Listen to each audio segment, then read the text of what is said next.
and welcome back to InjuryGuru.com. I'm Carla Schimmelfinnig, registered physical therapist, and this is exercise number 2 in the shoulder impingement exercise program number 2. This one is called abduction with your elbows bent, and this exercise too should be familiar to you if you've gone through that first exercise program. We're just going to add some weight to it. So let me show you this first with a can of beans. And another thing I just want to remind you about is your posture.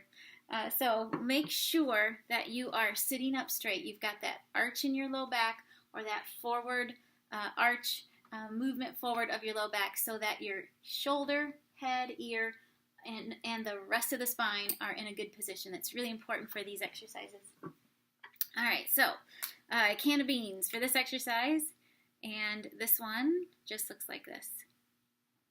All right, now, if you notice, I'm going all the way to that 90-degree angle, or straight out from my body, or what we also call shoulder level.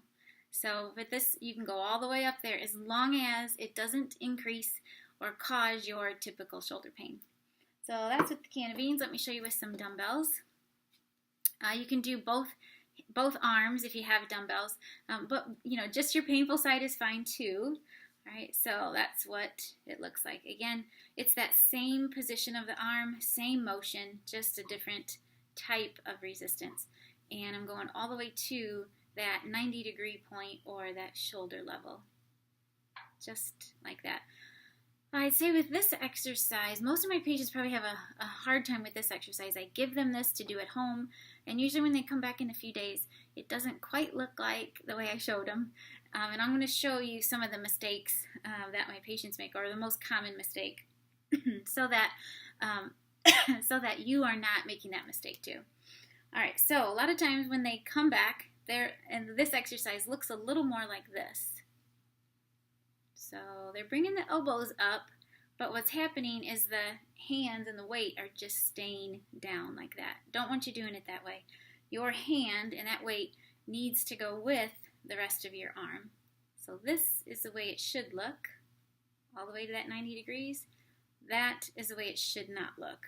So it shouldn't look like that. All right, let me show you then. The last way is with some TheraBand. I'm just going to put the TheraBand under my shoe, and I'm going to hold on just to the end of that TheraBand.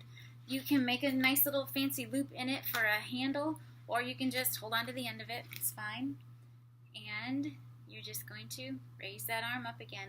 Again, it's the same position of my elbow, same motion with my arm, just like that. All right, so for these, you're going to do 3 sets of 15 repetitions of this exercise also. I'd really like you to get them in twice a day, but at least once a day. Make sure you put some ice on there still if you need to. Watch that posture. Make sure you're sitting up nice and tall for the exercises, and especially for you if you sit a lot during the day, whether you're at home or at work or in your car. Just make sure that you are sitting up straight. You got that arch in your low back. Go to Amazon, find that McKinsey lumbar roll to help if you are sitting in a chair or sitting in your car a lot during the day.